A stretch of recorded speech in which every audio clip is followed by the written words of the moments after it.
या व्हिडिओत वरचा व्हिडिओ आहे बिहारमधला. एका व्ही-आय-पीच्या आगमनासाठी सामान्य जनतेला तब्बल अनेक तास 47 अंशाच्या कडक उन्हात अडवून ठेवण्यात आले. रुग्ण, महिला, कामगार, विद्यार्थी आणि रोजंदारीवर जाणारे लोक प्रचंड त्रास सहन करत होते. अखेर नागरिकांनी एकजुटीने हॉर्न वाजवत आपल्या संतापाचा आवाज उठवला. परिस्थिती एवढी तीव्र झाली की प्रशासनालाच व्ही-आय-पी हालचाल थांबवून रस्ता मोकळा करावा लागला.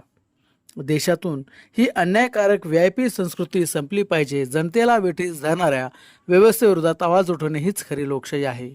आता जनता शांत बसणार नाही, ती जागी होत आहे.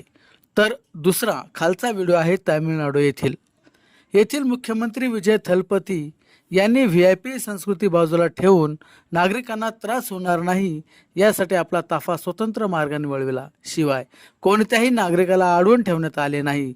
यामुळे जनतेने आता ठरवले पाहिजे, व्ही-आय-पी संस्कृतीला आता ब्रेक लागला पाहिजे, ती गाडली गेली पाहिजे. धन्यवाद.